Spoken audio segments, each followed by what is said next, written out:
कैसे हैं आप सब? अच्छा मैम, आप कैसे हैं? एकदम बढ़िया।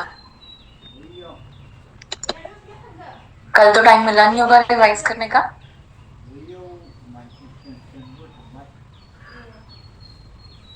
कोई कर पाया उसके बाद, क्लास के बाद रिवाइज?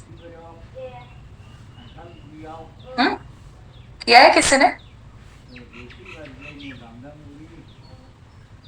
मैम तो एक बार रीडिंग मार ली है। गुड। अब तो सिलेबस इतना ज्यादा है कि मैं समरी भी नहीं पूछ रही हूँ, और रिपीटेशंस भी कम ही हो रही है, जैसे ज्योग्राफी में हमने किया था। तो वो तो क्लास में ही लर्न हो जाता है, जिस तरीके से ज्योग्राफी में किया था। लेकिन अभी इकोनॉमिक्स का तो बहुत सारा सिलेबस है।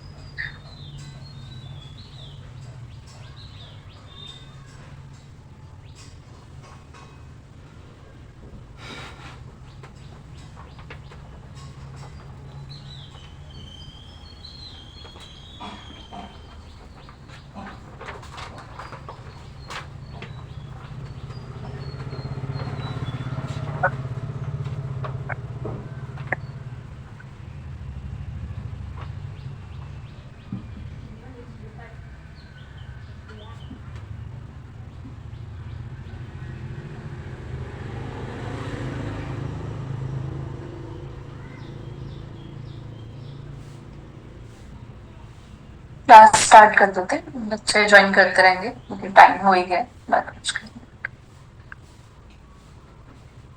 3 क्लासेस आप लोगों के लिए बहुत ज्यादा हो जाती हैं क्या? मुझे ईशान सर ने कहा कि कुछ बच्चों ने कहा है थर्ड क्लास आते आते तो हम ज्वाइन भी करने की हिम्मत में नहीं होते हैं।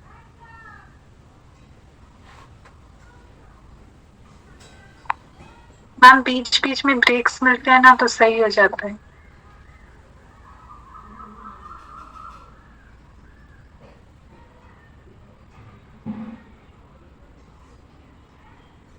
किसी को कोई प्रॉब्लम 3 क्लास में? वैसे ऐसे क्लासेस नहीं होती अगर टाइम होता। हमारे पास सिलेबस बहुत सारा है।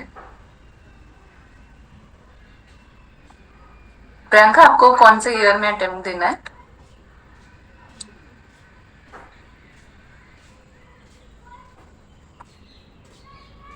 तभी आप बोल रहे हैं। कुछ ऐसे बच्चे भी हैं यहाँ पे जिनको इसी ईयर अटेम्प्ट देना है, और उनके लिए जरूरी है इकोनॉमिक्स पहले खत्म करना। ठीक है। और मुझे भी 3 क्लासेस मेरे लिए भी बहुत हेक्टिक हो जाता है। मेरा घर का भी काम है। पहले मैं रात को रिवाइज करती हूँ, उसके बाद नोट्स बनाती हूँ कि क्या क्या करवाना है आज। उसके बाद मैं क्लास लेती हूँ। सुबह बाकी अपने काम खत्म करती हूँ, फिर मैं क्लास लेती हूँ। तो अगर आप लोगों के लिए 3 क्लास डिफिकल्ट है तो मेरे लिए बहुत डिफिकल्ट है।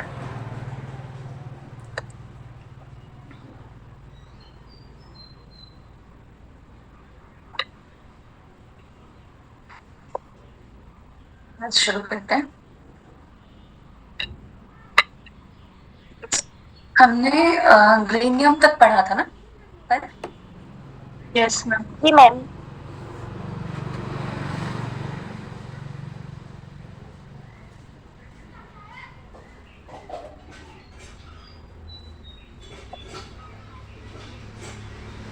ये बॉन्ड डिजास्टर से लिंक होते हैं। अगर डिजास्टर आया, नहीं आया, ठीक है। डिजास्टर आता है तो प्रिंसिपल रिटर्न नहीं होता, इंटरेस्ट मिल जाता है। नहीं आया तो प्रिंसिपल भी मिल जाता है।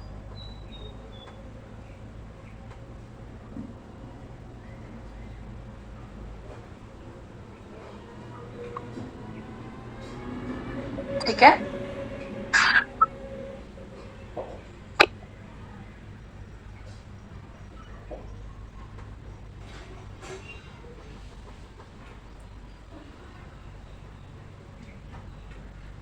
इलेक्टोरल बॉन्ड्स, ये तो आप लोगों ने न्यूज में सुना ही होगा। बहुत टाइम से यूज में है। अब तो सुप्रीम कोर्ट ने बैन कर दिया है, लेकिन जानना जरूरी है। पता है सबको? पता है किसी को?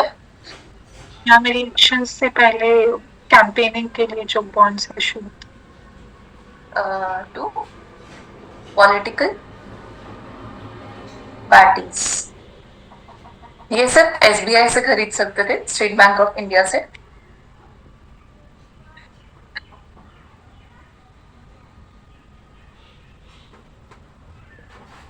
सिर्फ इंडियन सिटीजन इसे ले सकते थे।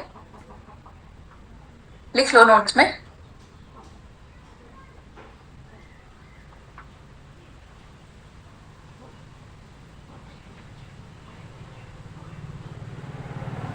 सिर्फ इंडियन सिटीजन, रेजिडेंट नहीं। रेजिडेंट और सिटीजन में डिफरेंस होता है।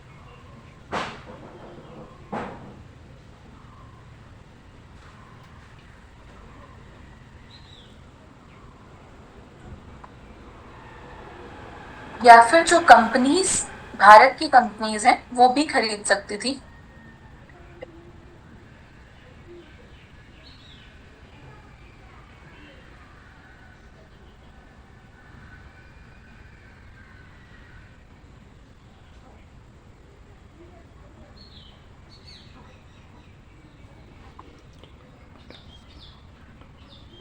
सिर्फ फिजिकल फॉर्मेट में थे ये।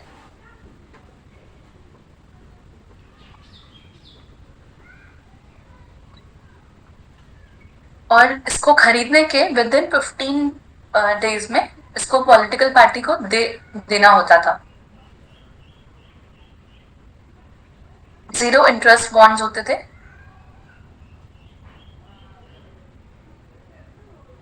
मैम कितने डेज में देना होता था? 15।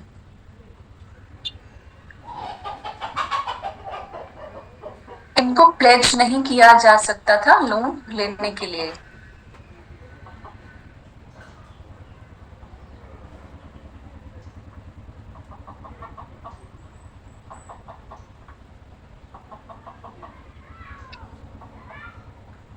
ऐसी किसी पार्टी को डोनेट नहीं किया जा सकता था जो कि रजिस्टर्ड नहीं है रिप्रेजेंटेशन ऑफ पीपल्स एक्ट 1951 में।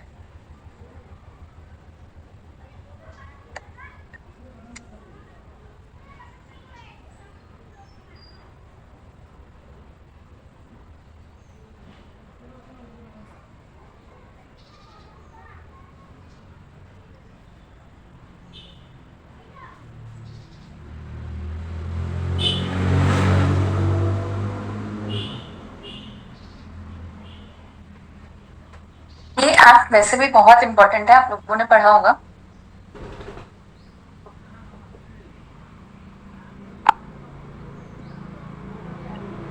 तो अच्छे से पढ़ना। क्लॉज ही पढ़ा था वो, जब राहुल गांधी जी को डिस्क्वालीफाई कर दिया गया था तब ही देखा था मैंने बस। इसको अच्छे से पढ़ना, इसमें से क्वेश्चंस फ्रीक्वेंटली पूछे जाते हैं।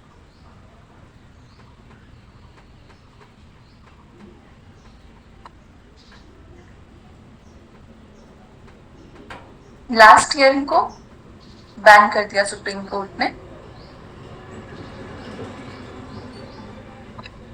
क्यों? Scope of corruption.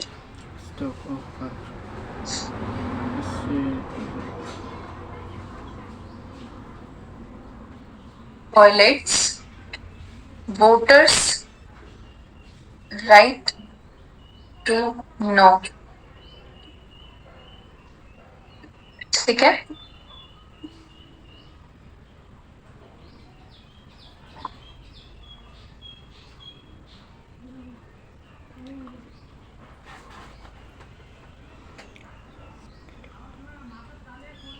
ठीक है, लिख लिया सबने। इसी के जैसा एक और है, काफी पुराना है वो, एयरटेल और विप्रो मिलके देते हैं इलेक्टोरल ट्रस्ट।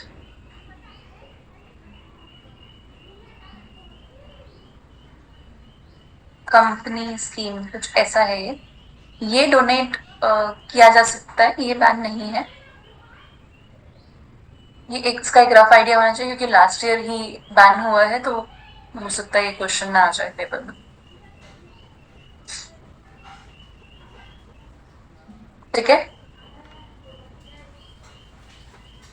अब हम पढ़ेंगे कंपनी के टाइप्स। कंपनी का टाइप, मैं शॉर्ट फॉर्म लिख रही हूँ, कंपनी आप का पूरा टाइप, ही लिखेंगे।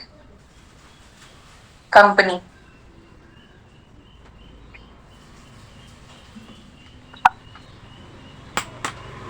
कंपनी के टाइप्स।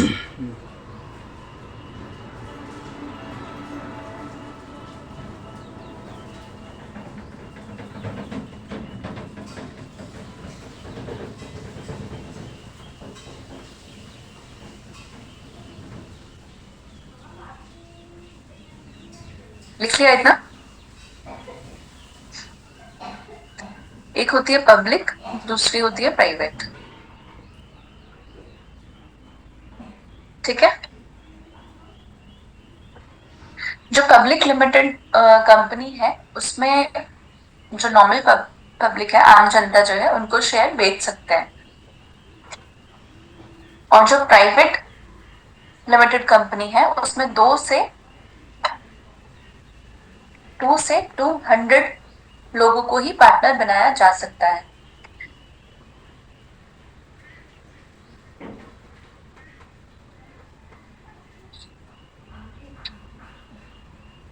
आनंद,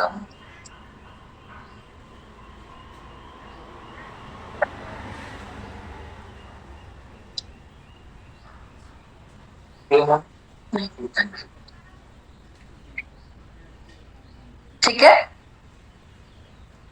लिखा ये? Yes ma'am. अब नेक्स्ट क्वेश्चन है, लिस्टेड और अनलिस्टेड कंपनीज कौन सी होती है? अगर शेयर बॉम्बे स्टॉक एक्सचेंज या एनएसई, नेशनल स्टॉक एक्सचेंज में लिस्टेड है तो वो लिस्टेड कंपनी हो गई।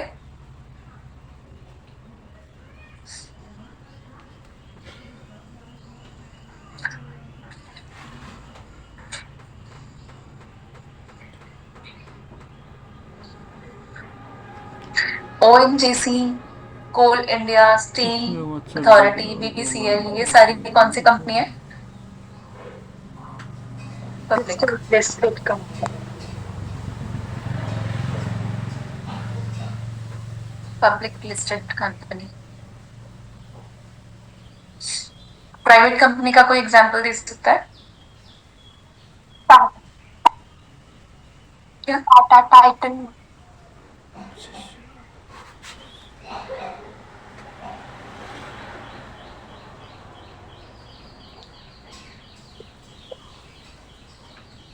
अडानी, ये सारी। अब है अनलिस्टेड कंपनी, इसमें भी 2 टाइप्स की होंगी। एक तो स्टार्टअप जिसने अभी स्टार्ट ही किया होगा, दूसरी ओल्ड।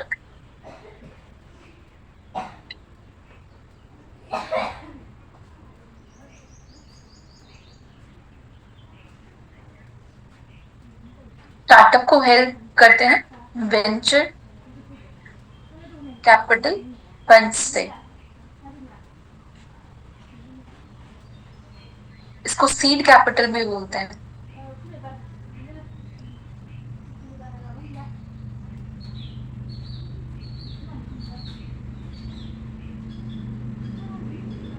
मैम इनको कोई पर्टिकुलर अमाउंट चाहिए होता है चालू करने के लिए? कुछ फिक्स्ड रहता है क्या अमाउंट? फिक्स्ड ऐसा कुछ नहीं हो, तो कंपनी टू कंपनी डिपेंड करता है। वो बैंक वाला उससे मत लिंक करना, वैसा नहीं है इसमें। ठीक है,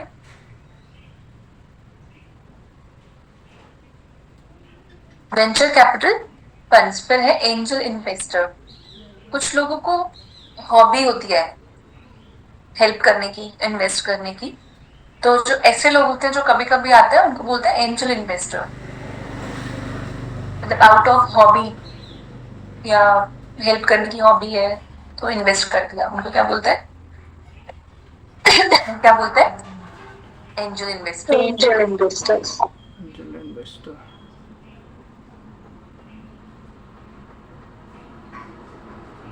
फिर है कॉर्पोरेट स्ट्रैटेजिक इन्वेस्टर।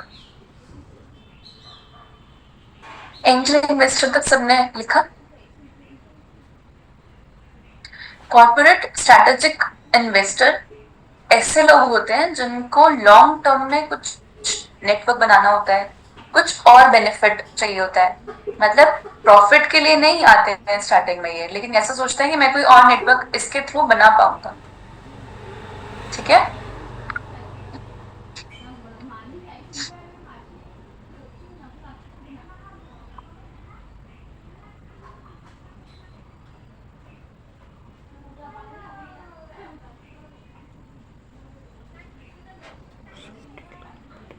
इतना लिख लिया सबने?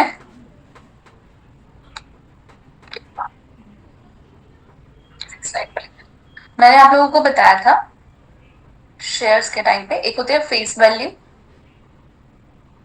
दूसरा प्रीमियम पे अगर सही किया गया है, तीसरा डिस्काउंट पे, है ना? 3 तरीके होते हैं। ये याद रखना। अब हम जो पढ़ रहे हैं वो स्टॉक्स के बारे में पढ़ रहे हैं, कैसे कैसे स्टॉक्स होते हैं। एक होते हैं पेनी स्टॉक्स,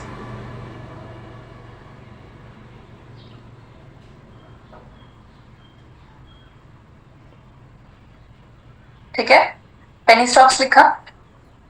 ऐसे स्टॉक्स जिनकी मार्केट वैल्यू थोड़े लंबे टाइम के लिए लो रही हो उसके फेस वैल्यू से, उनको कहते हैं पेनी स्टॉक्स।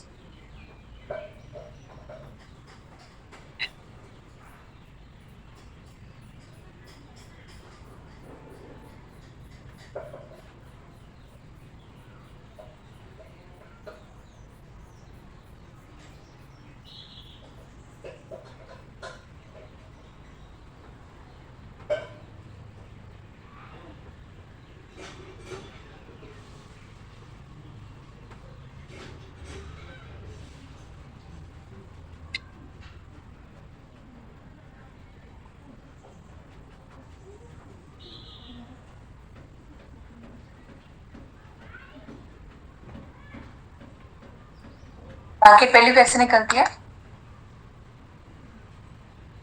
क्या होती है? फेस वैल्यू प्लस प्रीमियम, वो आ गई मार्केट वैल्यू, या फिर फेस वैल्यू माइनस डिस्काउंट, वो भी आ गई मार्केट वैल्यू।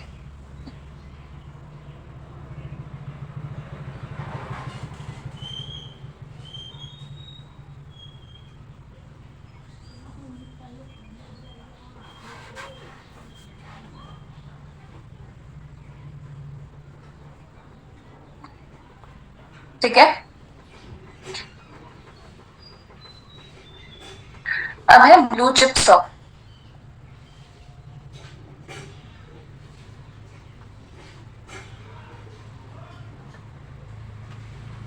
ऐसी कंपनी के शेयर जो नेशनली रिकॉग्नाइज्ड हो, वेल एस्टैब्लिश्ड हो, फाइनेंशियली साउंड कंपनी हो, बहुत लंबे टाइम से, और उसका एक हिस्ट्री रही हो प्रॉफिट जनरेट करने की।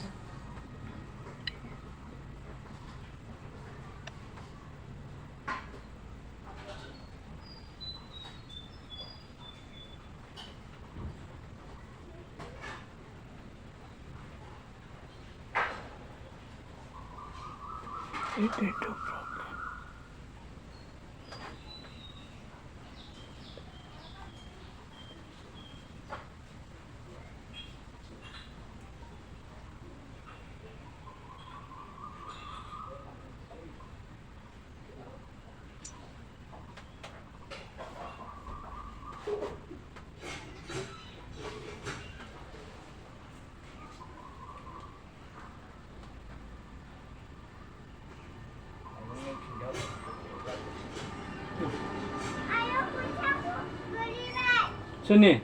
Nó người đi đây đường. Nè. Nghe. Çıkı da. Çıkı. Çıkı. Kecil.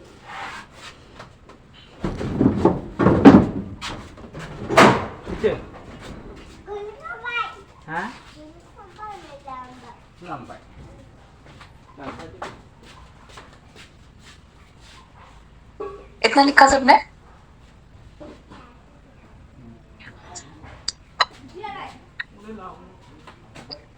दो तरीके के शेयर्स होते हैं।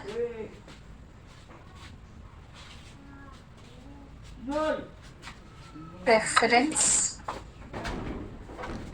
शेयर या preference share holder, ordinary share या ऑर्डिनरी शेयर होल्डर।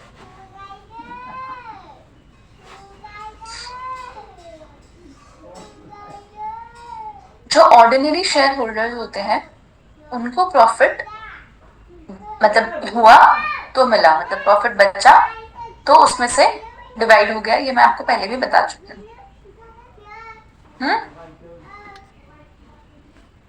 बताया था इनके राइट्स। हाँ, इनके पास वोटिंग राइट्स होते हैं।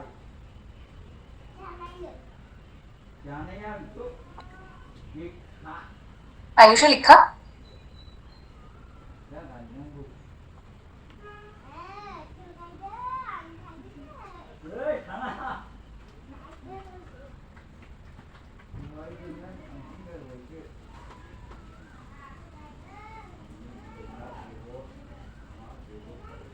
मैम आपने डिफरेंस बताया था प्रेफरेंस शेयर और ऑर्डिनरी शेयर का। मैं 1 मिनट के लिए शायद डिस्कनेक्ट हो गई थी। तो कुछ बताया क्या आपने? मैंने आपका नाम लिया, अभी कुछ नहीं बताया, इसलिए मैं रुक भी गई थी। दो टाइप्स के शेयर होते हैं, और या आप शेयर होल्डर कह लो। ऑर्डिनरी शेयर, जिन लोगों ने ऑर्डिनरी शेयर खरीदे होते हैं उनको हम बोलते हैं ordinary share holder. Preference share या प्रेफरेंस शेयर होल्डर, जो ऑर्डिनरी शेयर होते हैं इसमें जो डिविडेंड बचता है उसमें से डिवाइड होता है। लेकिन जो प्रेफरेंस शेयर होते हैं उसमें फिक्स्ड रेट ऑफ डिविडेंड होता है प्रॉफिट में से। ठीक है? इनके पास वोटिंग राइट्स नहीं होते। ऑर्डिनरी शेयर होल्डर्स जो डिविडेंड बचा, मतलब जो प्रॉफिट बचा उसमें से डिवाइड कर लिया, और वोटिंग राइट्स होते हैं।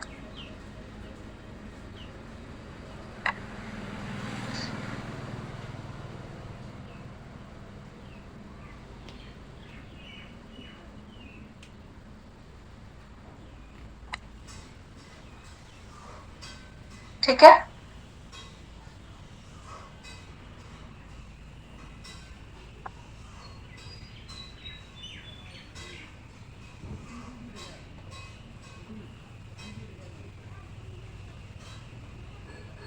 यहां तक लिख लिया? नेक्स्ट स्लाइड पे चले। फिर आते हैं multi bagger stock. Multi bagger stock. इनमें रिटर्न बहुत ज्यादा होता है, 150, 200, समटाइम्स 250%। लेकिन इनमें रिस्क भी ज्यादा होता है।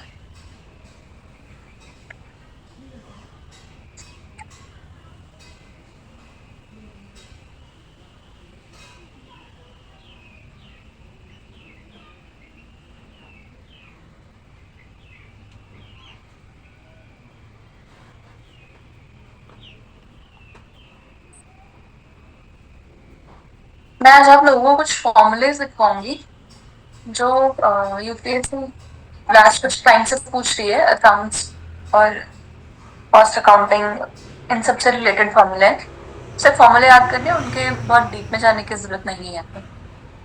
ठीक है? थोड़ा बहुत पता होना चाहिए बस।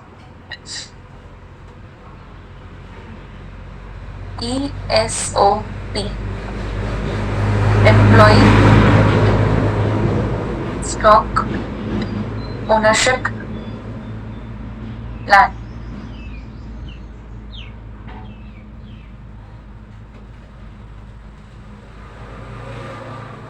इसमें एम्प्लॉइज जो होते हैं कंपनी को, उनको शेयर और डिविडेंड दिया जाता है।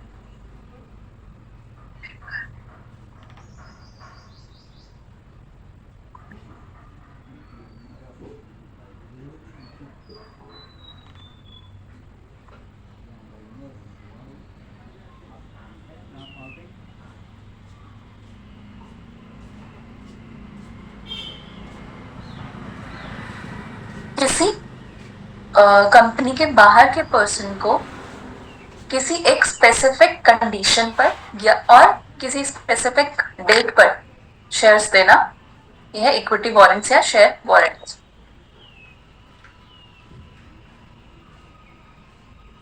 कंपनी के बाहर के किसी पर्सन को किसी एक कंडीशन पे किसी एक फिक्स्ड डेट पर शेयर देना है इक्विटी वारंट्स।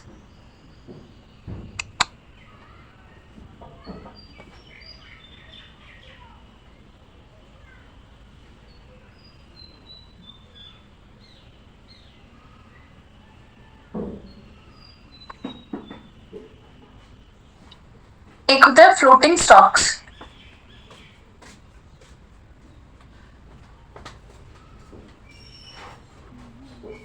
इनको रिस्ट्रिक्शन नहीं होती सेकेंडरी मार्केट में सेल करने के लिए, not restricted to sell in secondary market. दूसरे होते हैं रिस्ट्रिक्टेड।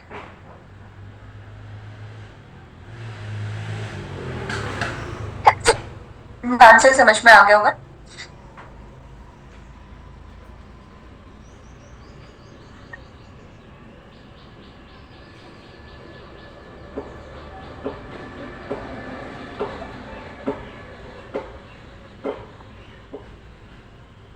क्लियर सबने?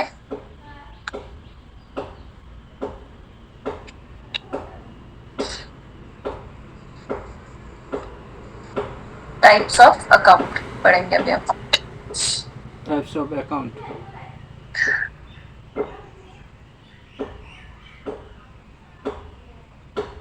वॉइस क्लियर है मेरी? जी मैम। मैं रिफ्रेश कर लो या दोबारा ज्वाइन कर लो।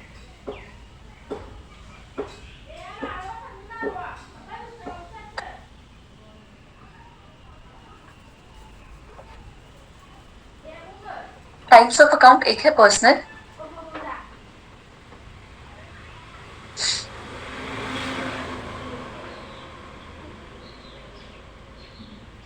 इसमें भी दो हैं। एक तो ये आज पता नहीं चल के नहीं रहा ढंग से। नेचुरल फर्स्ट, सेकंड है artificial, legal person.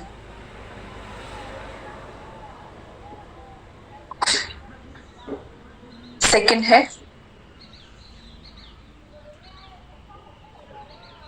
Real intangible.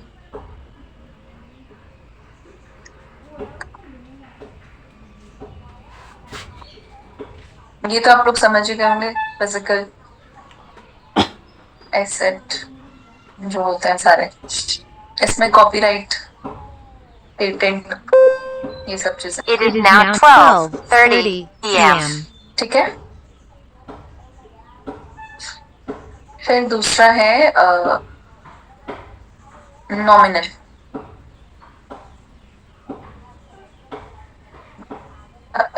Income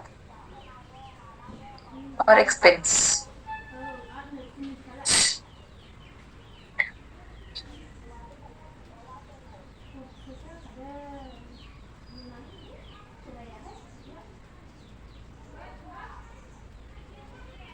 suppose किसी कंपनी की एसेट वैल्यू 5 रुपीज है, लेकिन उसने सोल्ड जो की वो 10 रुपीज में की, तो जो ये रिमेनिंग अमाउंट है 5, ये उसकी गुडविल है। एक आइडिया होना चाहिए यूपीएससी का पता नहीं है क्या कुछ है। ठीक है, इंटेंजिबल में क्या लिखा है मैम? इंटेंजिबल में क्या लिखा है पहले बताया हुआ है मैंने, क्या बताया था? कॉपीराइट और पेटेंट। कॉपीराइट और पेटेंट, ये तो आज तो वैसे लिखवा दिया पूरा चार्ट बनवा के, लेकिन ये मैं पहले भी बता चुकी हूँ 2-3 बार।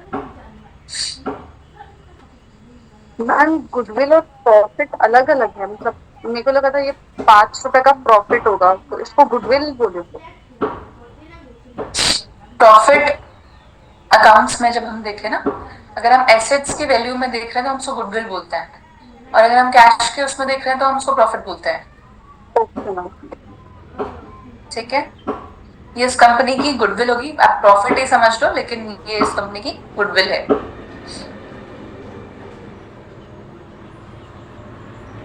जैसे किसी मशीनरी की अगर आप लोगों ने सुना होगा धीरे धीरे मशीनरी डेप्रिशिएट होती है ना, तो हम लॉस नहीं बोलते, डेप्रिसिएशन बोलते हैं।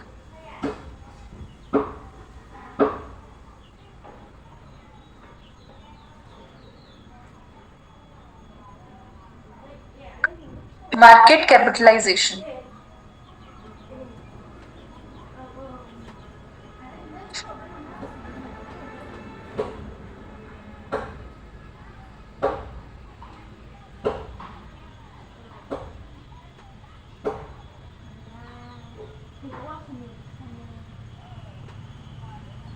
इसमें क्या होता है? Total number of shares multiplied with price of 1 share. लिखो इतना। Great.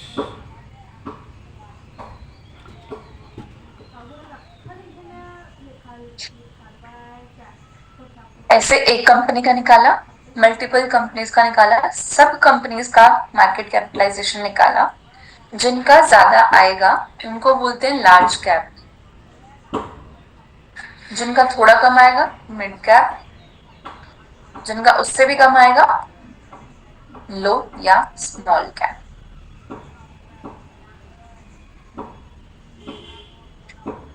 इसको अपने वर्ड्स में लिख लो, कैसे लिखोगे आप लोग?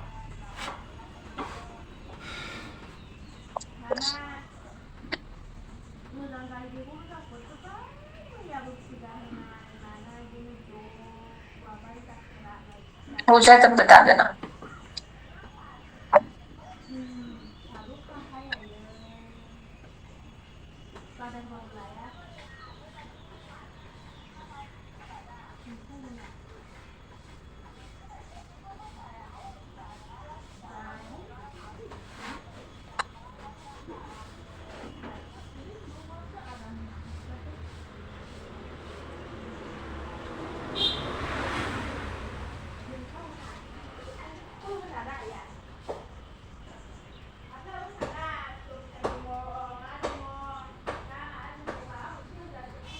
देखिए इतना, सभी की अलग क्लासिफिकेशन है।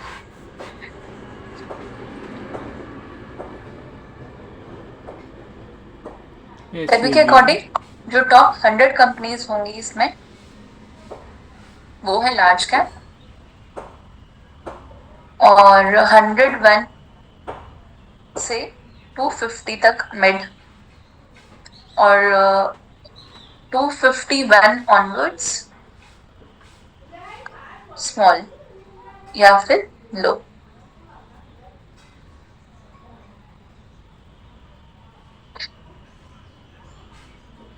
मैंने आपको लिक्विडिटी, पहले इतना लिख लो फिर बताती हूँ। लिख लिया इतना? मैंने आप लोगों को लिक्विडिटी के बारे में बताया था स्टार्टिंग में, है ना? किसकी लिक्विडिटी ज्यादा है, किसकी कम है, याद है? तो जो ये टॉप 100 कंपनीज होती हैं, इनकी लिक्विडिटी बहुत ज्यादा होती है, हाईएस्ट लिक्विडिटी, फिर नीचे आ जाते कम, और हाईएस्ट लिक्विडिटी होती है, रिस्क भी लेस होता है।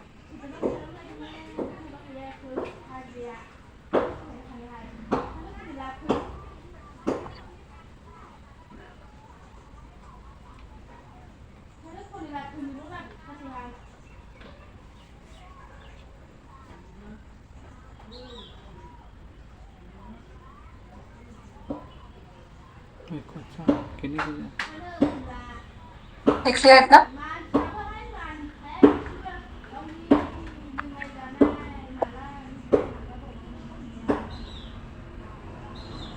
Earning per share is equals to company's profit divided by total number of shares.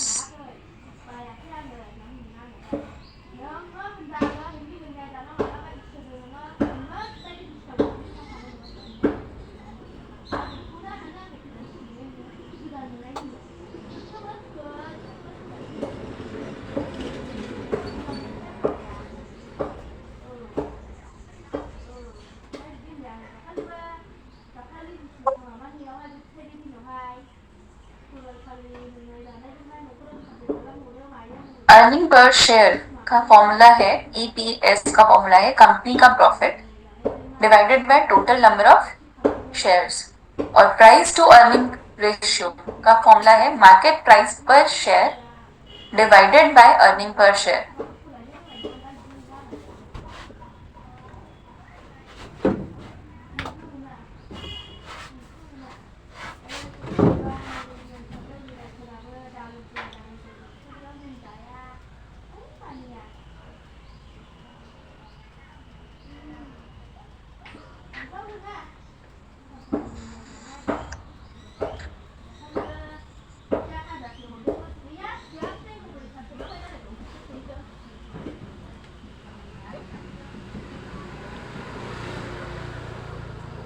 Return on capital employed और रिटर्न ऑन इक्विटी अगर ज्यादा है तो स्ट्रॉन्ग कंपनी है,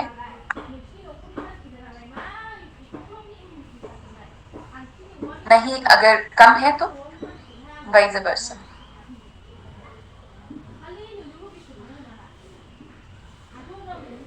ठीक है.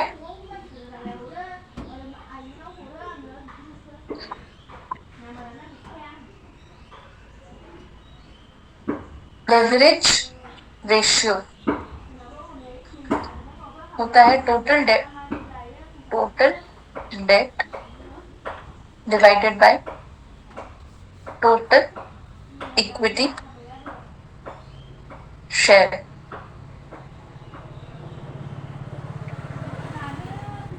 ठीक है. लेवरेज रेशियो लिखा.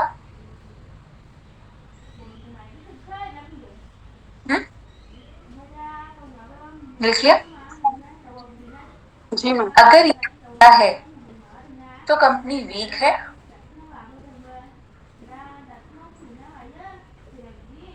और कम है तो कंपनी स्ट्रॉन्ग.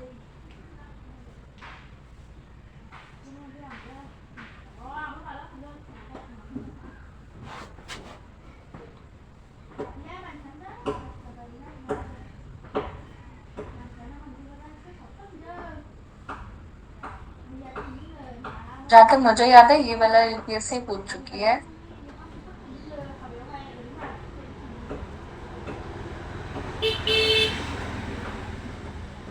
लिख लिया ये सबने?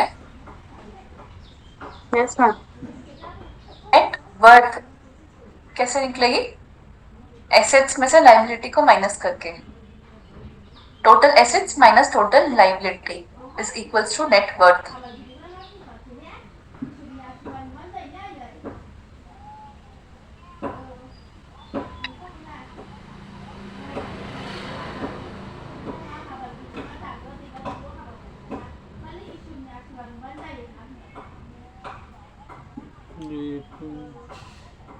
Deficient.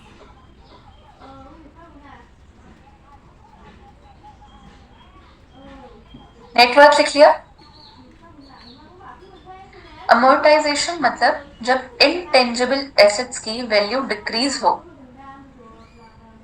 इनटेंजिबल एसेट्स मतलब software, licence fees, trademark, patent, copyright, ये गुडविल, इन सब की जो वैल्यू जब डिक्रीज होती है उसको हम बोलते हैं अमोर्टाइजेशन. और जब फिजिकल एसेट्स की वैल्यू डिक्रीज होती है तो हम बोलते हैं डेप्रिसिएशन.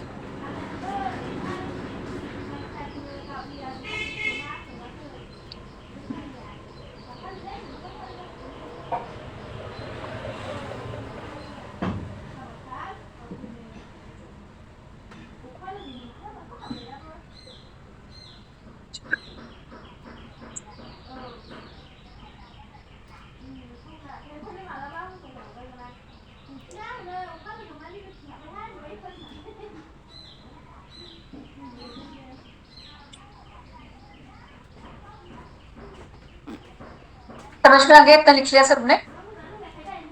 अब सपोज मेरे पास किसी कंपनी के 20 शेयर्स हैं और कोई एक पर्सन है उसके पास 10 शेयर्स हैं, ठीक है? तो अगर मैं इस पर्सन को इन्फ्लुएंस करूं, बोलूं कि आप मुझे अपने शेयर बेच दो, क्यों? ताकि मेरे पास मेजॉरिटी शेयर्स हो जाए, ठीक है? इसको बोलते हैं open offer.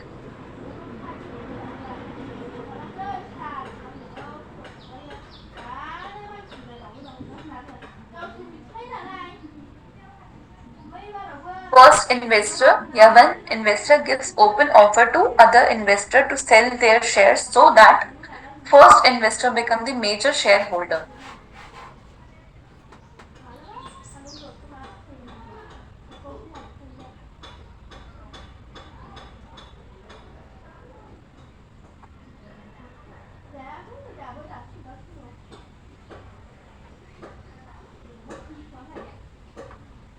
pledging,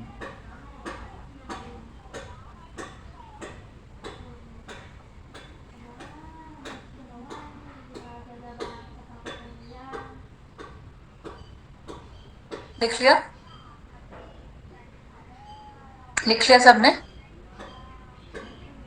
share pledging, जब फाउंडर अपने शेयर्स को सेल करना चाहे, प्लेज करे, तो उसको बोलते हैं शेयर प्लेजिंग।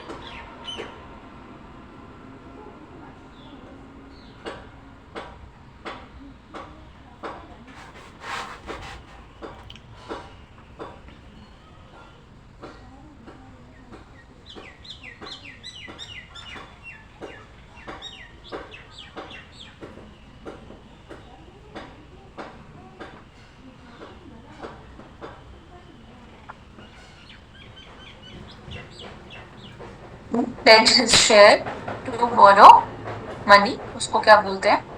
Share pledging.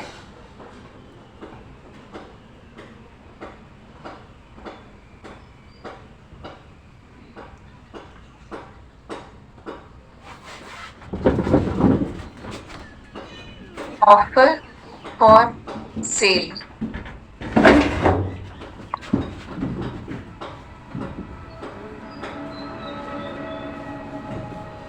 जब फाउंडर अपने शेयर्स इन्वेस्टर को सेकेंडरी मार्केट में बेचे तो उसे बोलते हैं ऑफर फॉर सेल।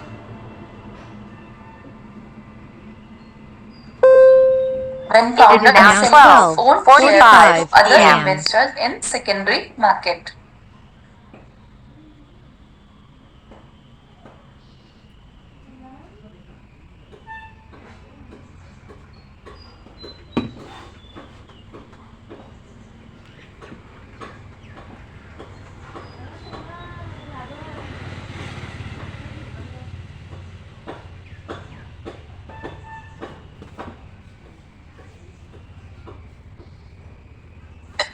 अब इशू टाइप्स क्या है?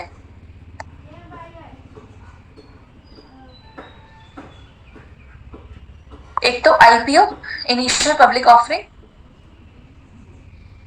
First initial public offer. दूसरा होता है FPO, follow on public offer. जो ये आईपीओ है ये फर्स्ट इशू है, और जो फिर से इशू किया जाता है, एक्स्ट्रा शेयर्स कुछ इशू किए गए, subsequent issue.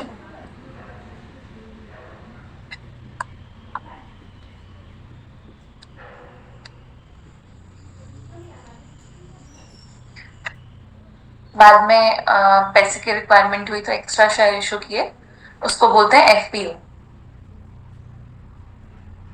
follow public office, ठीक है? लिख लिया सबने? अब है शेयर स्वैपिंग।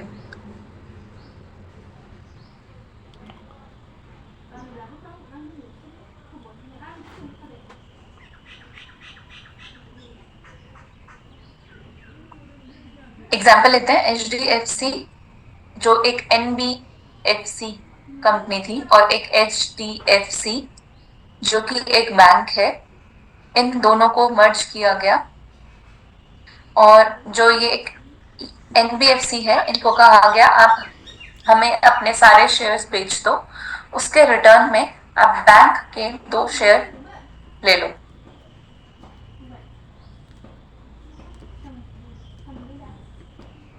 ठीक है,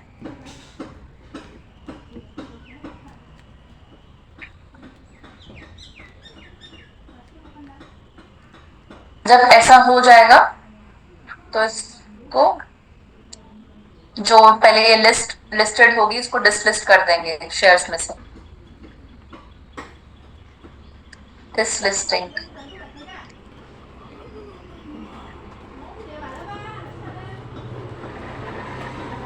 लिख लिया?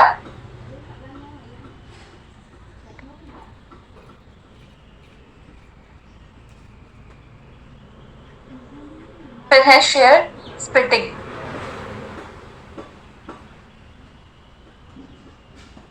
सपोज कोई पहले लिख लिया, ये बताओ, लिख लिया? सपोज कोई एक शेयर है जिसका प्राइस है 20,000 ले लेते हैं, ठीक है? ठीक है, एक एग्जांपल ले रही हूं मैं सिर्फ। शेयर स्प्लिटिंग में क्या होगा, इसको 2 पार्ट्स में डिवाइड कर देंगे। अब इसकी लिक्विडिटी इंक्रीज हो गई है, इजीली सेल हो जाएगा। ठीक है, मैम लिक्विडिटी इंक्रीज हो गई है तो ये इजीली सेल हो जाएगा।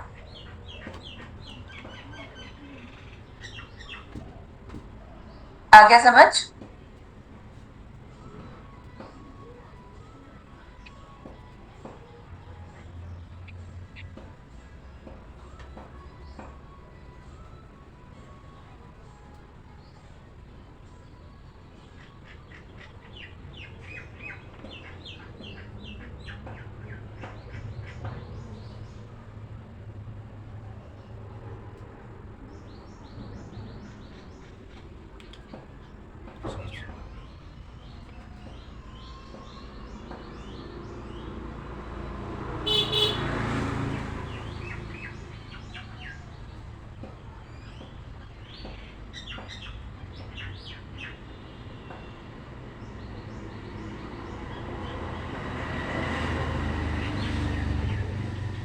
लिख लिया इतना सबने?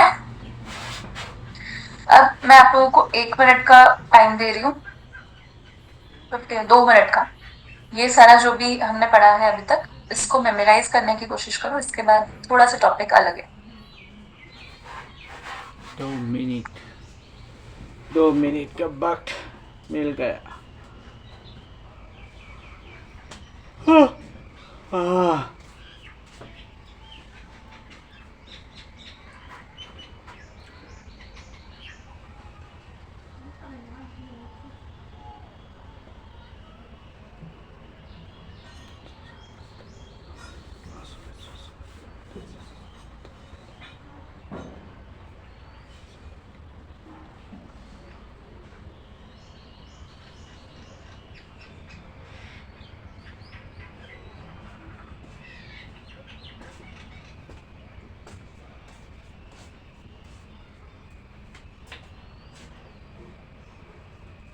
मेरा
इतना लिख लिया सबने?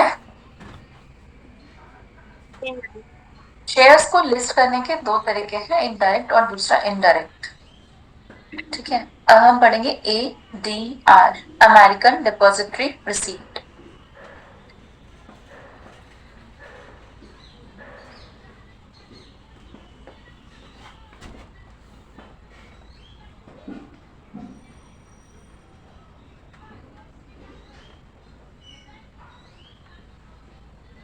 इसमें क्या होता है, कोई इतना लिखा पहले, कोई नॉन अमेरिकन कंपनी क्या करेगी, अमेरिका के बैंक में शेयर्स डिपॉजिट करेगी और अमेरिका का बैंक उसके प्रपोर्शंस में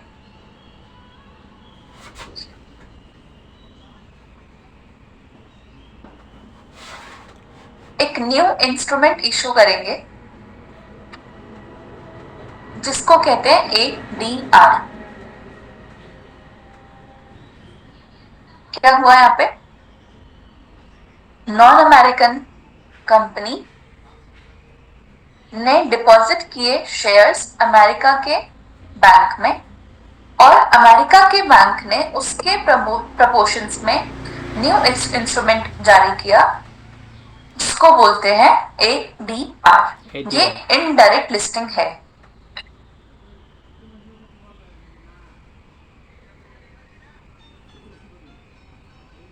ऐसा क्यों करेंगे, इसका क्या बेनिफिट है, क्योंकि जब डायरेक्ट लिस्टिंग करते हैं तो जो जैसे यहाँ पे भारत में क्या है सेबी, वैसे ही अमेरिका में क्या है नास्डैक, NASDAQ।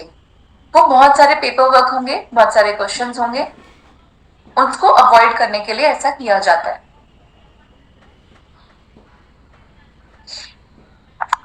ठीक है, तो डायरेक्ट लिस्टिंग भी पॉसिबल है कि यहाँ जाए और डायरेक्ट लिस्टिंग भी किए जा सकते हैं, बिल्कुल सेबी की तरह। लेकिन यहाँ पे डॉक्यूमेंटेशन वर्क, बहुत सारे क्वेश्चंस, ये प्रॉब्लम आती है।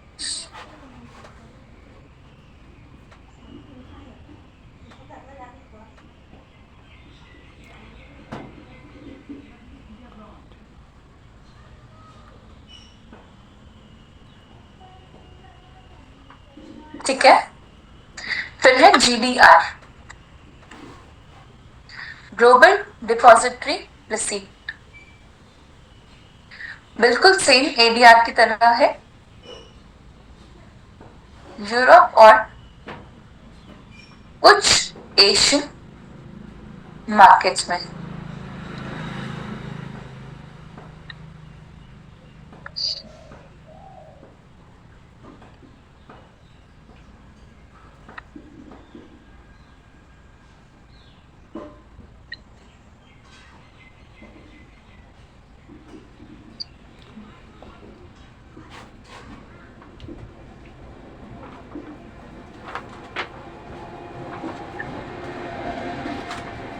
सेम चीज है भारत में।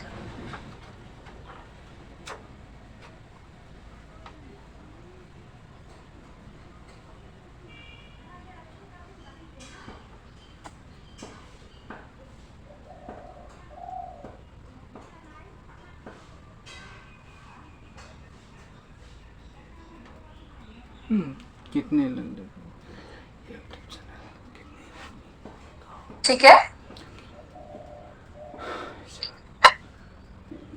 यहाँ पे एक इंफॉर्मेशन और लिखेंगे कि भारत की कंपनी बिना इंडियन गवर्नमेंट की परमिशन के ऐसे शेयर्स इशू नहीं कर सकती।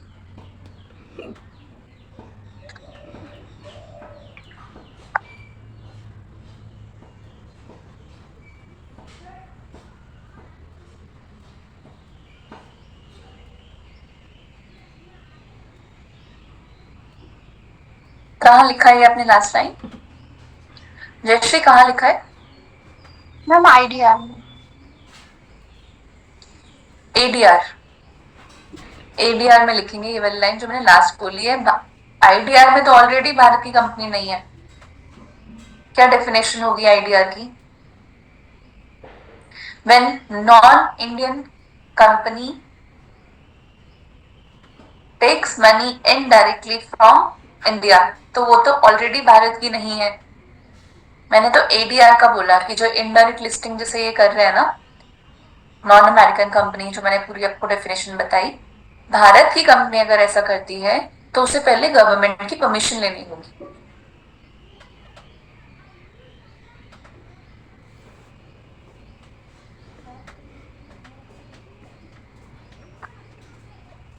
इतना लिख लिया सबने?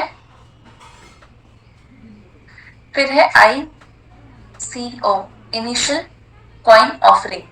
इनिशियल कॉइन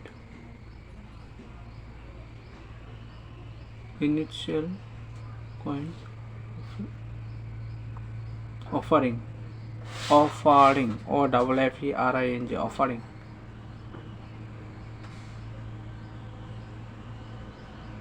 ICO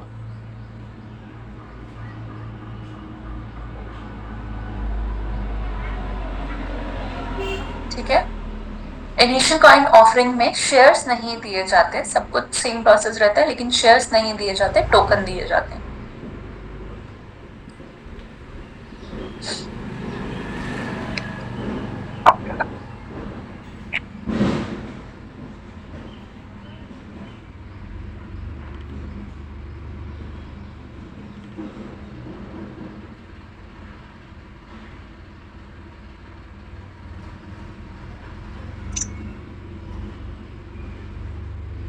इतना लिख लिया सबने?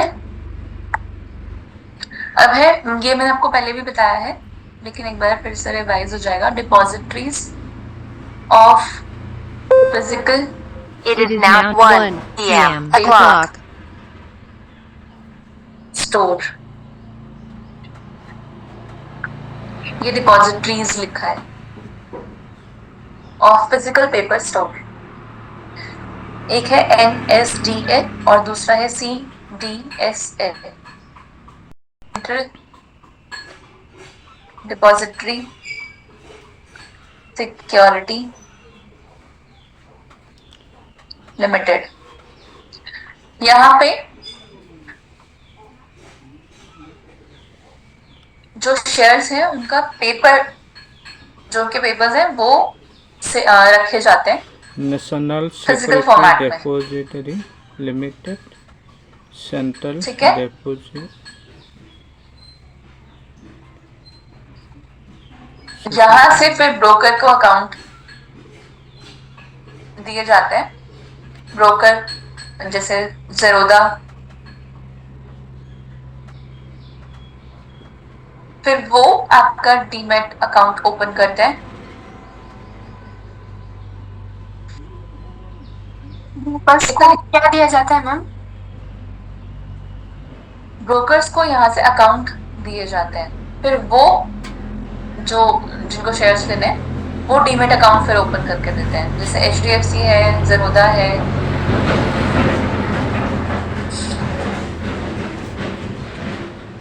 ठीक है, वो डीमैट अकाउंट ओपन करते हैं।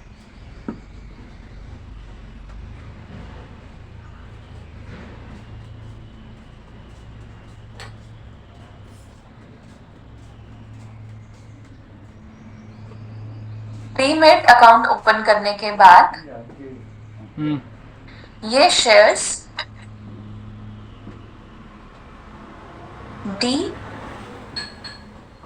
डीमेटेरियलाइज हो गए, मतलब अब पेपर फॉर्म में नहीं, अब डिजिटल फॉर्म में है। अगर आपको पेपर फॉर्म चाहिए तो ये फिर से हो जाएगा, जिसको हम बोलेंगे डीमेटेरियलाइज।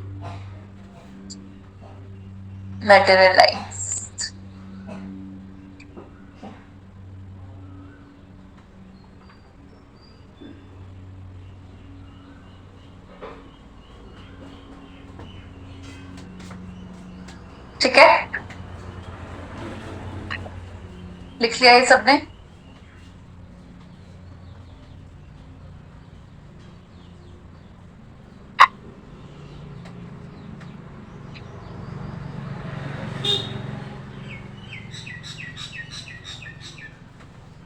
लिख लिया ये सबने? अब कुछ काउंटर पार्टीज होती हैं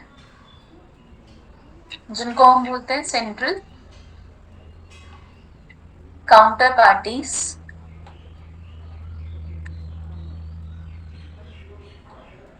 CCPs एग्जाम्पल है CCIL, जो क्या करते हैं, बाय फ्रॉम सेलर और सेल्स टू बायर, एक मिडल मैन की तरह वर्क करते हैं।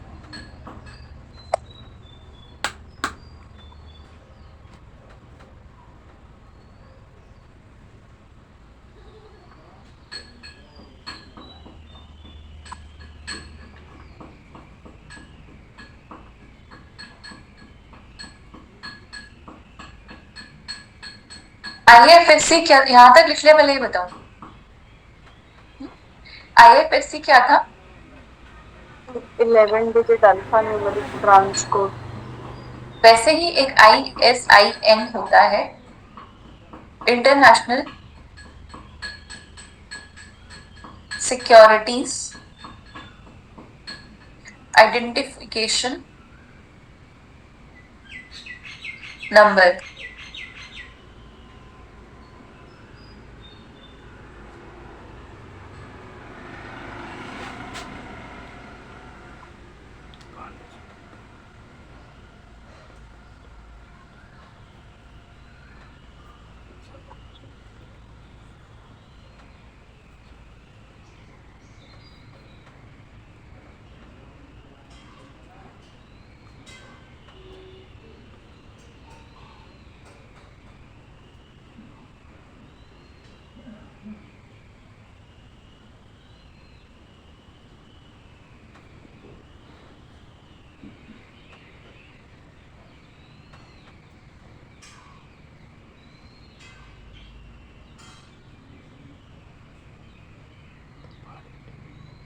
इतना लिख लिया? अब शेयर्स इशू, जब IPO इशू किए जाते हैं तो जो प्रमोटीज होते हैं वो फीस देते हैं अंडर राइटर को। जिनको फीस देते हैं उनको क्या बोलते हैं? Under writer. इसमें बहुत सारे होते हैं, जैसे ICICI बैंक भी हो सकता है जिसको सेबी ने अलाउड किया, मतलब बहुत सारे जिनको सेबी ने अलाउ किया है। US में इन्वेस्टमेंट बैंकर है, UK में मर्चेंट बैंकर है।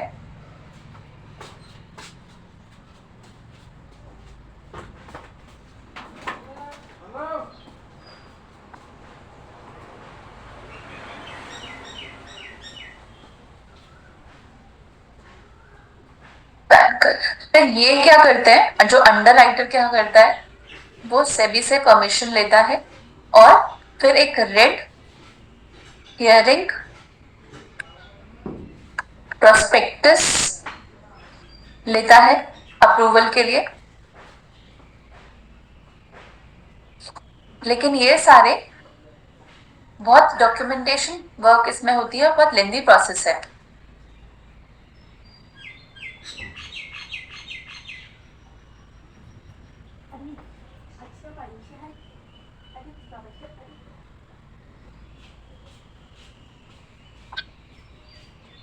इतना लिखा?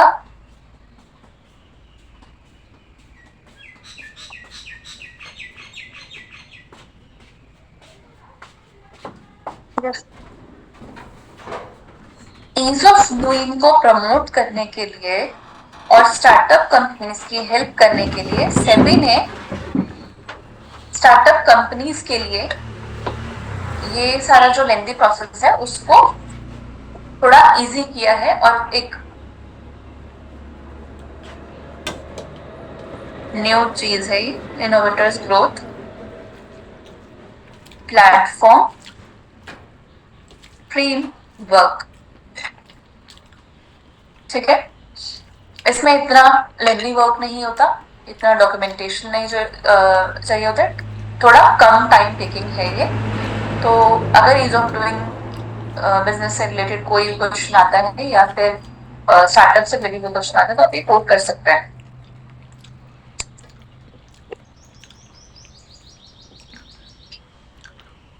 लिख लिया इतना सबने?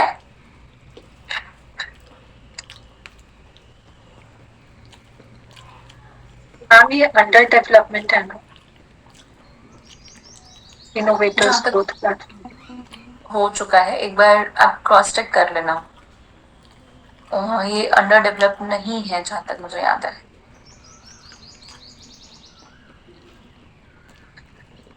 ठीक है,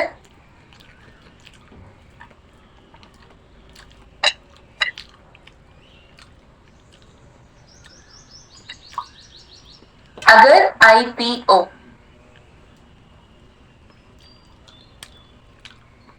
नॉट फुल्ली सब्सक्राइब्ड,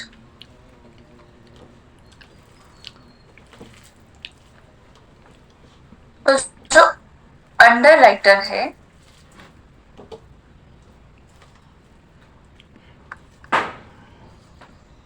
वो बाय कर लेगा अनसोल्ड शेयर्स। फुल्ली सब्सक्राइब का मतलब क्या है?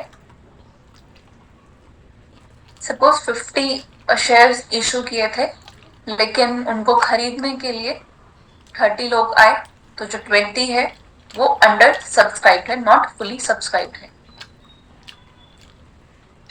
और अगर आईपीओ, अब अगर फुली सब्सक्राइब है तो ओवर सब्सक्राइब भी हो सकता है। मतलब 50 शेयर्स इशू किए थे लेकिन जिनको वो शेयर्स चाहिए वो 70, 80 या 50 से ज्यादा आ गए, तो वो ओवर सब्सक्राइब हो गया।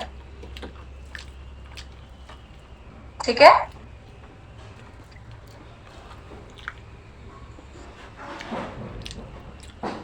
समझ में आया इतना? अब क्योंकि शेयर्स तो 50 ही हैं लेकिन सब्सक्रिप्शन जिन लोगों को वो चाहिए वो ज्यादा है, तो अब किसको दिया जाए? इसके लिए बहुत सारे मेथड्स हैं। एक है लॉटरी,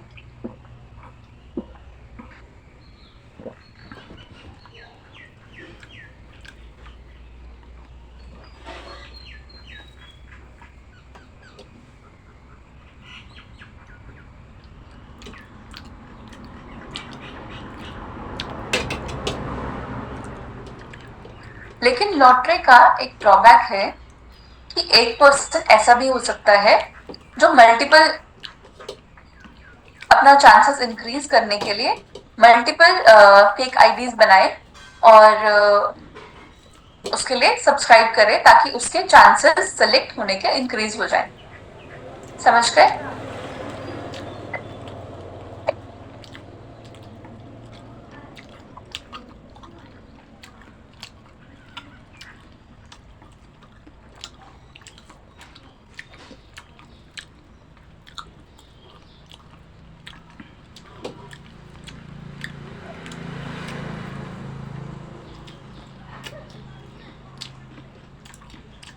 इतना समझ गए सब लोग? तो इसका सॉल्यूशन निकालने के लिए ASBA एप्लीकेशन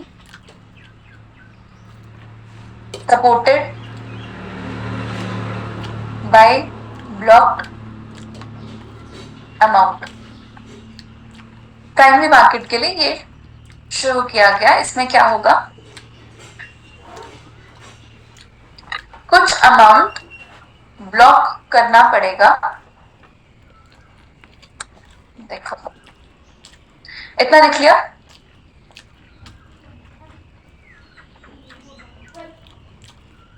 यस मैम।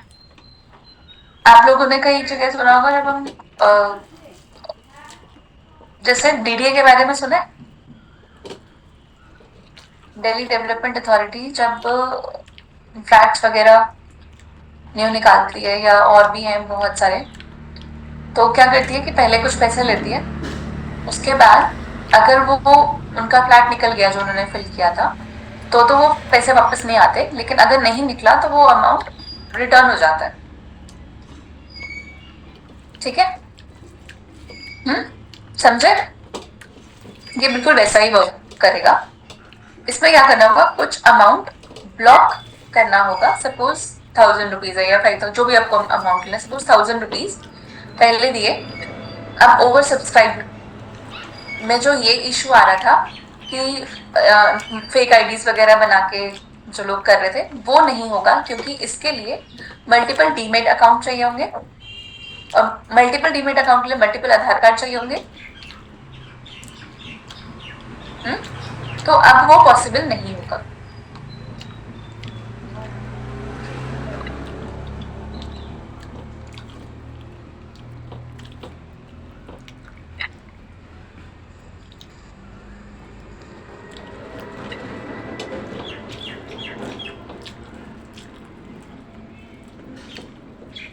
इतना लिख लिया सबने? अमाउंट जो लॉक किया है, सपोज अकाउंट में 10 लाख रुपीस है, और कहा 1 लाख रुपीस आपको लॉक करना पड़ेगा। तो जो 9 लाख है, इस ये क्या होगा, सेविंग अकाउंट में है। इस पे तो इंटरेस्ट मिलता था पहले, लेकिन जो ये ब्लॉक अमाउंट है, इस पे नहीं मिलता था, लेकिन अब इस पे भी इंटरेस्ट मिलता है। तो सेविंग अकाउंट में है, ब्लॉक्ड है, इससे शॉपिंग नहीं कर सकते, इसको खर्च नहीं कर सकते, लेकिन इस पे इंटरेस्ट, सेविंग इंटरेस्ट होता है, वो मिलता है।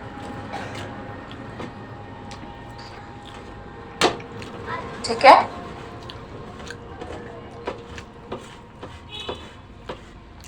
जो लॉक्ड अमाउंट है, वो जिस भी कंपनी के शेयर्स इशू हुए हैं, अगर वो आपका निकल गया, सिलेक्शन हो गया, तो उस कंपनी को अमाउंट मिल जाएगा। और अगर वो आपको नहीं मिला, तो वो जो 1 लाख ब्लॉक्ड है, वो अनलॉक्ड हो जाएंगे ऑटोमेटिकली।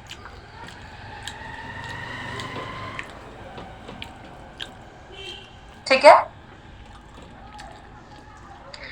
इससे क्या होगा, जो स्कैमस्टर्स हैं वो डिक्रीज हो जाएंगे, क्योंकि मल्टीपल डीमेट अकाउंट चाहिए, मल्टीपल आधार कार्ड चाहिए। ठीक है? ये प्राइमरी मार्केट के लिए था।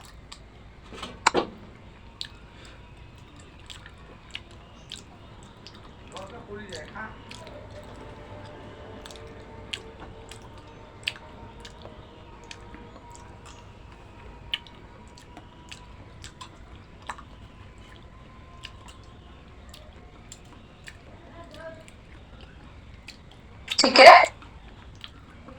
अब हम बढ़ेंगे सेकेंडरी मार्केट के लिए।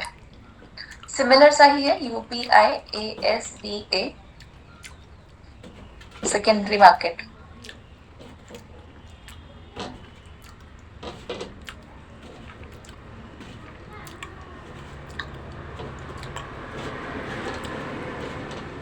पहले क्या होता था, बैंक अकाउंट में से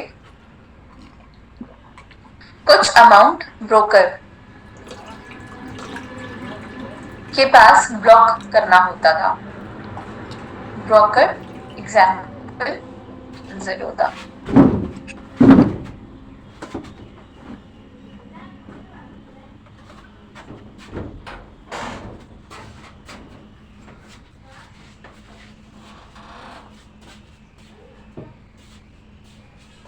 इतना समझ में आया कि पहले बैंक में से हमें ब्रोकर को कुछ अमाउंट देना होता था, और वहां पे लॉक करना पड़ता था। ये ब्रोकर कोई इंटरेस्ट नहीं देता था, कोई सेविंग इंटरेस्ट, जो सेविंग बैंक अकाउंट में मिलता, कोई इंटरेस्ट नहीं होता था, चाहे जितने मर्जी टाइम के लिए ये पैसा यहाँ पे रहे। तो अब सेबी ने कुछ रिफॉर्म्स लिए कि अब ब्रोकर को पैसे ट्रांसफर करने की जरूरत नहीं है, अपने बैंक में ही रखने हैं, वहीं पे लॉक किया जा सकता है, और उस पर इंटरेस्ट भी मिलेगा।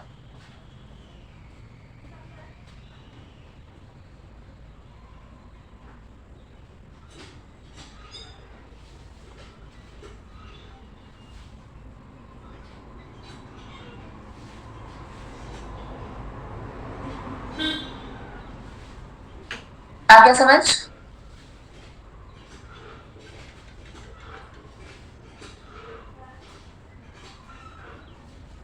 आ गया सबको समझ? 2 मिनट का ब्रेक दे रही हूँ, आप इसको मेमोराइज करने की कोशिश करो पहले, ठीक है?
Attendance.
अब हम पढ़ रहे हैं टाइप्स ऑफ इन्वेस्टर्स, किस किस तरीके के इन्वेस्टर्स होते हैं। तो फर्स्ट है क्वालिफाइड इंस्टीट्यूशनल बायर्स, सेकंड है रिटेल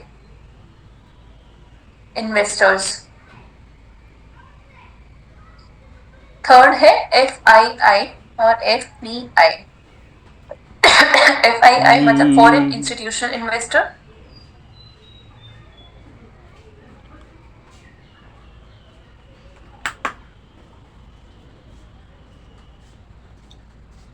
लिखिए इतना, और FPI मतलब foreign portfolio investor.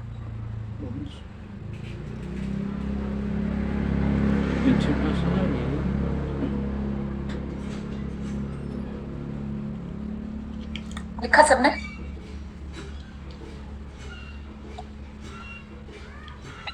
Qualified institutional buyers जैसे कि इंश्योरेंस कंपनी हो गई, कोई म्यूचुअल फंड वाली कंपनी हो गई, कोई जो बड़े इन्वेस्टर्स होते हैं ना, वो इसमें क्वालिफाइड इंस्टीट्यूशनल बायर्स, ठीक है। रिटेल इन्वेस्टर्स काम कर रहा है।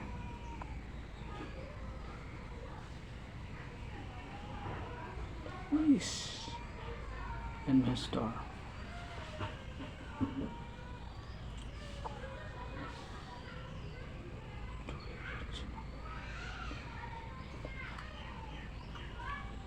ठीक है,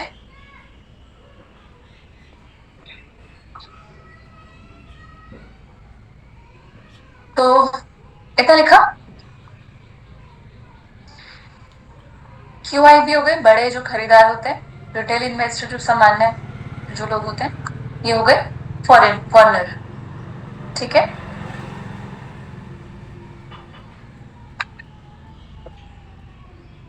इतना लिख लिया सबने। Yes ma'am.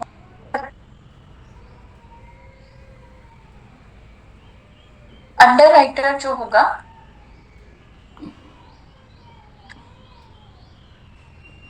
वो पहले कुछ शेयर्स QIB को ऑफर करेगा लॉन्च करने से भी पहले, मतलब IPO स्टार्ट होने से भी पहले। क्यों करेगा? सिर्फ हाइप क्रिएट करने के लिए, ताकि उसके शेयर्स पे ट्रस्ट इंक्रीज हो जाए, रिटेल इन्वेस्टर्स का कॉन्फिडेंस गेन करने के लिए, रिटेल इन्वेस्टर्स का।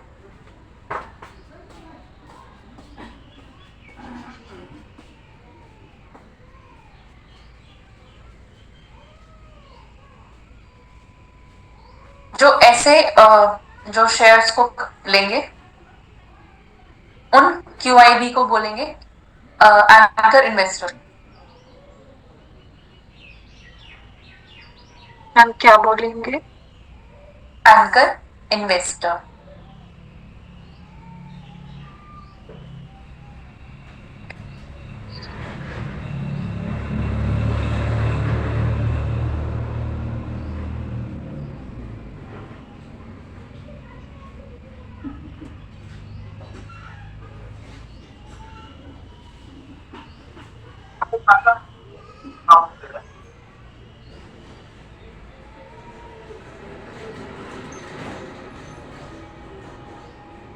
क्या लिखा है एंकर इन्वेस्टर में?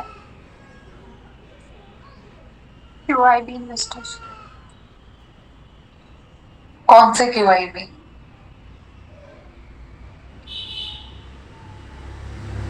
जो अंडर राइटर से फर्स्ट फ्यू शेयर्स बाय करेंगे।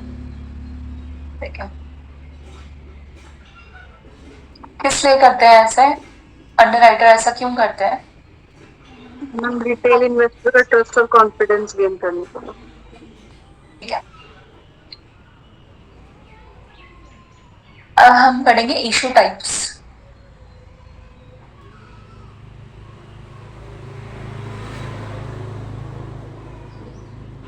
एक होता है टू ऑल पब्लिक और दूसरा है ओनली सिलेक्टेड इन्वेस्टर।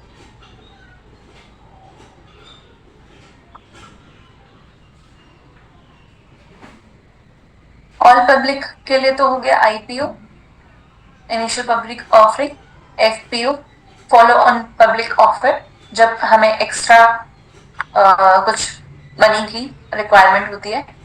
और ओन इतना लिखो पहले,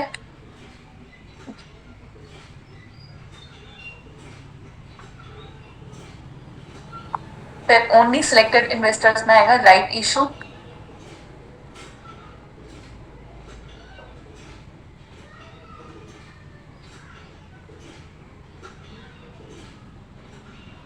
इतना लिखा। राइट इशू में जो एग्जिस्टिंग इन्वेस्टर्स हैं ऑलरेडी, उनको ऑफर किया जाता है कि आप परचेज कर लो। ठीक है,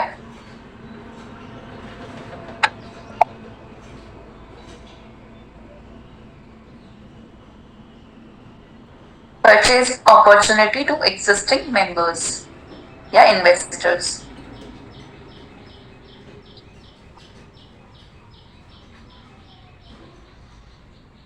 ठीक है, फिर इसमें है प्राइवेट प्लेसमेंट।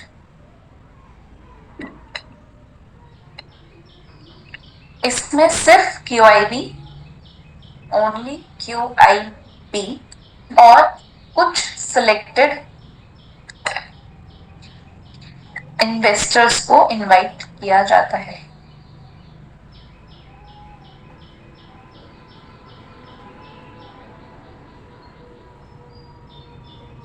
ठीक है,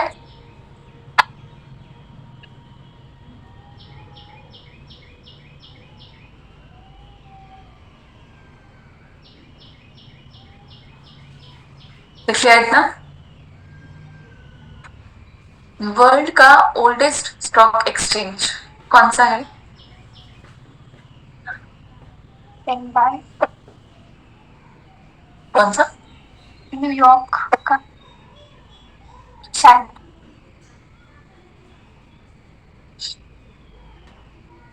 पीएससी? बीएससी। नहीं, एशिया का है पीएससी। बीएससी कब बना? बीएससी कब बना था? बीएससी कब बना था? 1990s। बहुत आगे है, 1990s तक। कांग्रेस कब फॉर्म हुई थी? 35।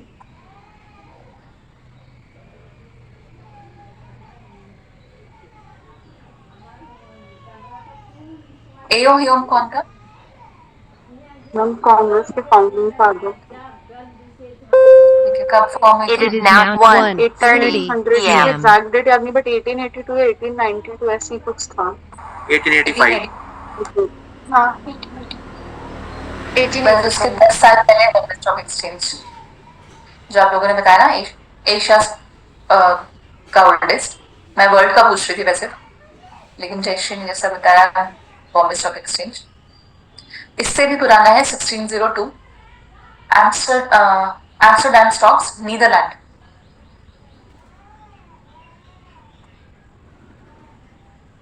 आपको सीधा सीधा बता सकती थी वर्ल्ड का ओल्डेस्ट कौन सा है, ये कांग्रेस एओ ह्यूम, इस पे लाने की जरूरत नहीं थी, लेकिन अब इससे आपको याद रहेगा।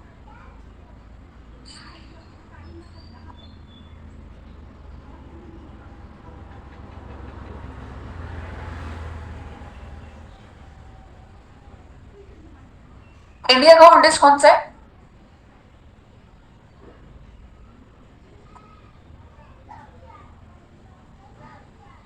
क्या मैम? इंडिया का ओल्डेस्ट स्टॉक एक्सचेंज कौन सा है?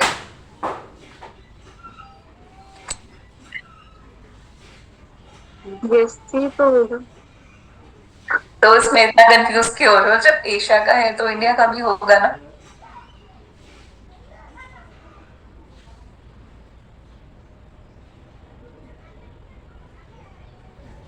क्या?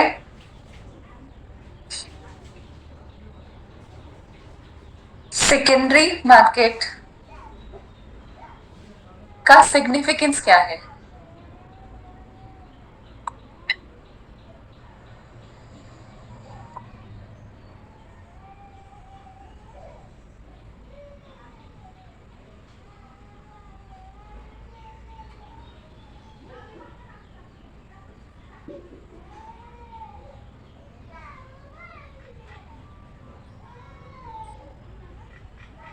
Cost of transaction decrease, specially digital secondary market में, क्योंकि अब हमें बायर या सेलर को मैन्युअली नहीं ढूंढना है।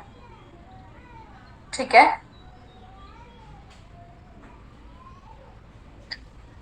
तो कॉस्ट ऑफ ट्रांजैक्शन डिक्रीज होती है स्पेशली डिजिटल सेकेंडरी मार्केट में, क्योंकि अब आपको सेलर और बायर को मैन्युअली नहीं ढूंढना है।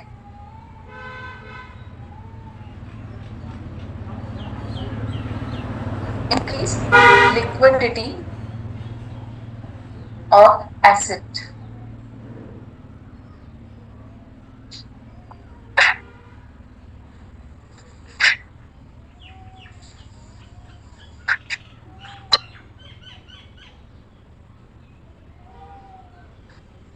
इन्वेस्टर सेल करता है अपने सिक्योरिटीज सेकेंडरी मार्केट में, उस से जो अमाउंट जो भी उसे मिला है उसको आईपीओ में, जो प्राइमरी मार्केट है उसमें इन्वेस्ट किया जा सकता है, जिसकी वजह से इकोनॉमी की ग्रोथ में हेल्प मिलती है।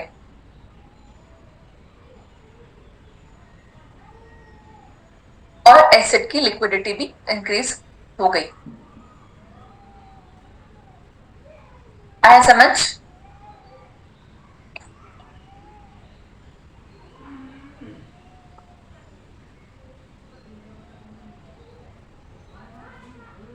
और कंपनी को फंड्स मोबिलाइज करने में भी हेल्प करती है secondary market.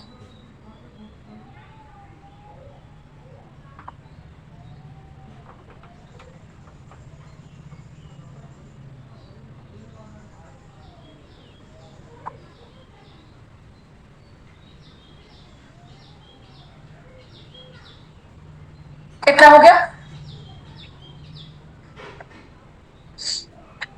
Suppose 50,000 companies listed हैं शेयर मार्केट में। एक एग्जांपल ले रहे हैं, तो सेंसेक्स, जो हमने वर्ड कॉमनली कई बार सुना होगा, सेंसेक्स, ये क्या करेगी रैंडमली, मैं एक एग्जांपल ले रही हूँ लेकिन वैसे 3 कंपनीज नहीं होती हैं, मैं 3 कंपनी का एग्जांपल ले रही हूँ, 30 होती हैं, ठीक है? तो ये क्या करेंगी रैंडमली 3 कंपनीज का, एक मिनट नहीं चल, रैंडमली 3 कंपनीज को उठाएंगे, उनका वेटेड एवरेज निकालेंगे,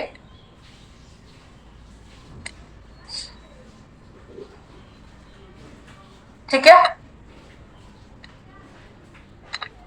वेटेड एवरेज कैसे निकलता है?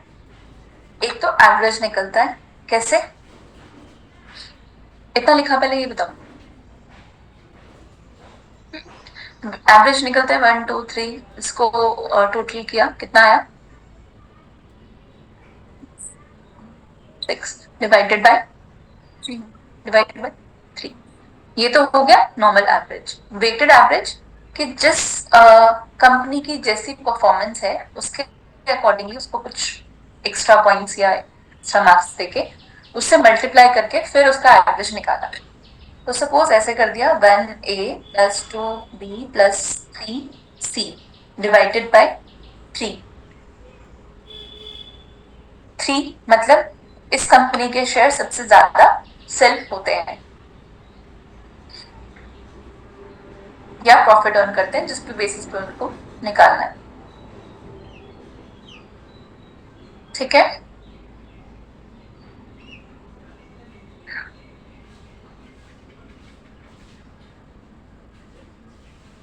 ये सिर्फ एक एग्जाम्पल है, रियल फॉर्मूला ऐसा नहीं है और ना ही 3 कंपनीज है, सिर्फ समझाने के लिए कि ऐसा होता है सेंसेक्स निकालने के लिए, ठीक है?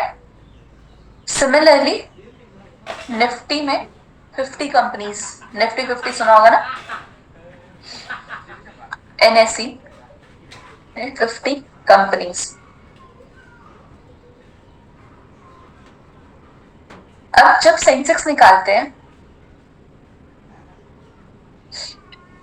तो नंबर ऑफ शेयर्स जो कंपनी के ओनर के पास है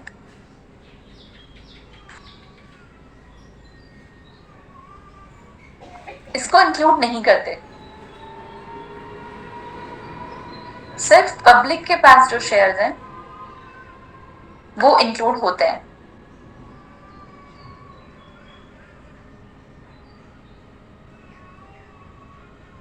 और इसको बोलते हैं फ्री फ्लोट मार्केट कैपिटलाइजेशन,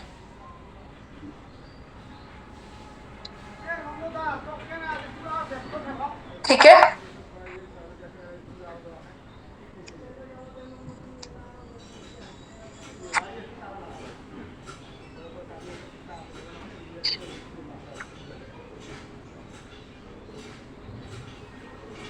इसके पॉइंट्स, सेंसेक्स पॉइंट्स कैसे निकलते हैं?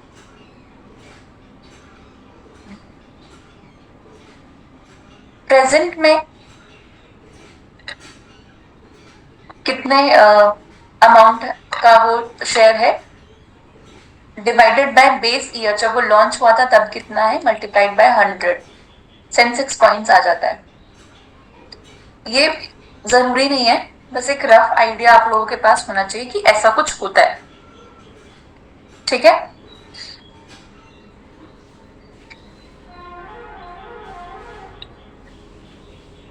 सेंसेक्स तो बॉम्बे स्टॉक एक्सचेंज का इंडिकेटर है और निफ्टी 50 एनएससी का। ठीक है,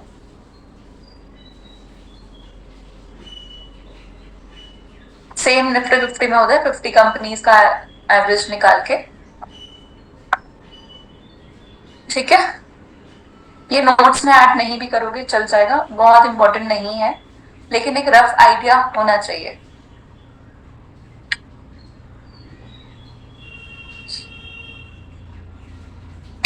अब हम ब्रेक लेते हैं, लंच ब्रेक, और 3 बजे मिलते हैं। ठीक है जी मैम।